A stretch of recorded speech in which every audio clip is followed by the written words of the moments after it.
Welcome to my How Healthy Are You weekly educational podcast. My name is Dr. Thomas Brewer.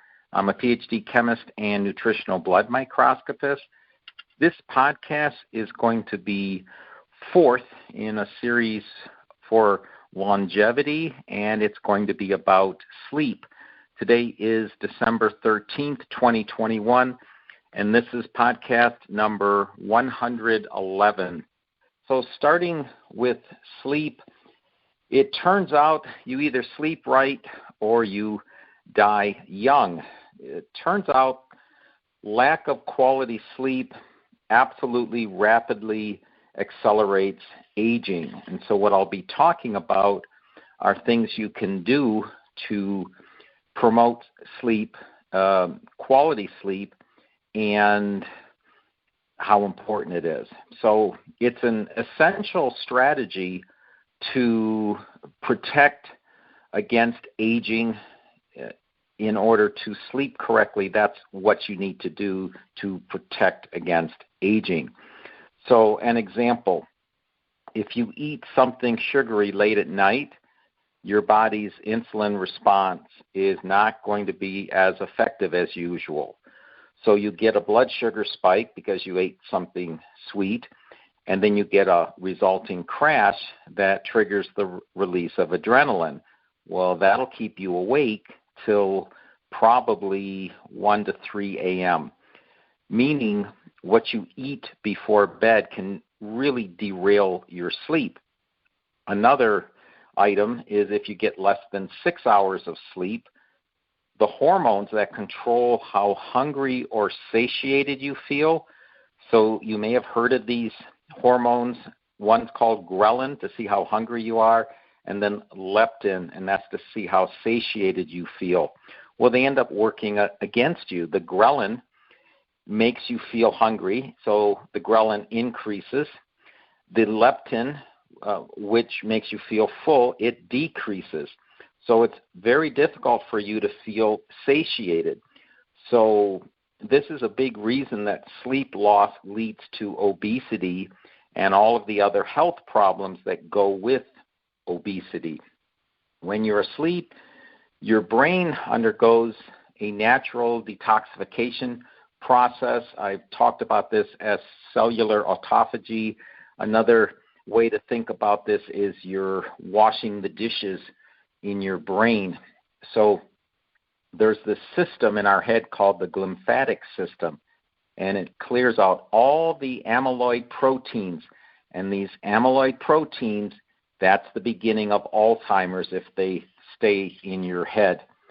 Another issue with sleep is you don't want to have sleep apnea or snoring. Now, I've talked about how to prevent this when I've talked about breathing, but I'll go over it again. Get in the habit of nose breathing, where you're breathing in and out through your nose throughout the day. You will notice your sleep apnea diminish and your snoring diminish. So if you're not talking, breathe in and out through your nose and keep your mouth closed. Okay. Another issue with snoring and sleep apnea, that always leads to diabetes and obesity and high blood pressure. So practice nose breathing. Okay, now in the 1980s, researchers did a very large study on sleep, and what they found is that the people who lived the longest slept around 6.5 hours a night. Now that doesn't mean you only need 6.5 hours sleep. What it means is that these people didn't need more. They were so healthy, they didn't need more. So you don't want to need 8 hours sleep. You'd like to get your body in a state where all you need is 6.5 hours sleep. So that's the goal here. Now, when you sleep, you recover, and that's what sleep is. It's recovery. So if you slept poorly the previous night, then you don't want to work out physically the next day because it tends to age you.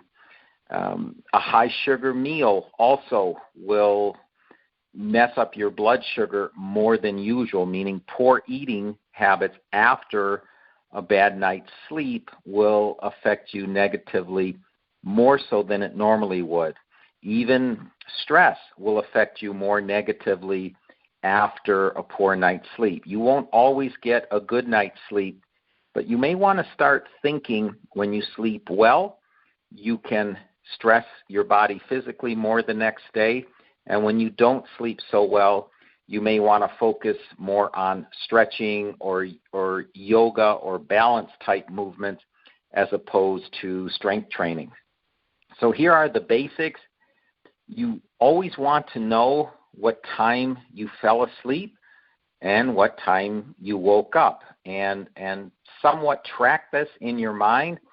If it takes you a long time to fall asleep after you go to bed, you have to realize what's happening. And if you wake up several times during the night, even if you don't remember them.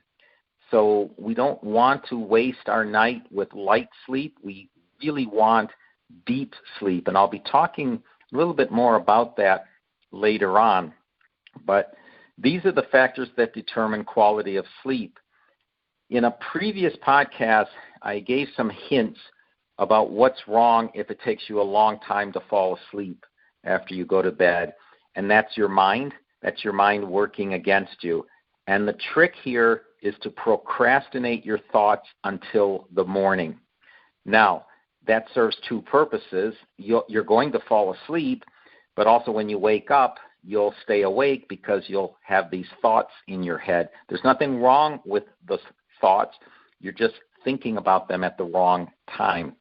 And if you wake up several times during the night, generally that's a hormonal imbalance, so that's something to talk to your doctor about. So it's your job to spend as much time as possible in something called deep or slow wave delta sleep. And this is what you want to do, and that's when your breathing and heart rate drop quite a bit. So there is a phone app that you can set on your phone and leave it next to your bed, and you can determine this, and it's free. So we will get to that. But the more time you spend in either REM or delta sleep, the more restorative your sleep will be, which means you can do more the next day. So it's important to get in the right phases of sleep, just like it's extremely important to sleep quickly after you get to bed. So procrastinate your thoughts and have your hormones in balance so you don't keep waking up in the middle of the night. If we look at the various tracking devices that are out there so that you can determine what form of sleep you're in, I will say this up front. Most of the wristband devices that claim to track your sleep don't gather particularly good data. You really don't get a lot of good data from them. The reason is these wristband devices were designed to track movements, not sleep. So there is a link with your heart rate. They do that well. But to really know what's going on with your sleep, for really good data, you really have to get something on your head, which is a bit of an inconvenience. But there's a way around that. So your best options to track your sleep are a simple, inexpensive, or free app on your phone. And there's something else that's a high-tech ring that you can use. It is somewhat unobtrusive. Okay, and I guess it's starting again. So anyway, the poor light quality from compact fluorescent bulbs are a detriment. So low light intensity and red is ideal before bed. A lot of cell phones and computers even have a system where you can change the light intensity for nighttime viewing. So that's what I have for sleep. Please leave a comment, and if you liked this sort of information, click the like button. And as always, thanks for listening.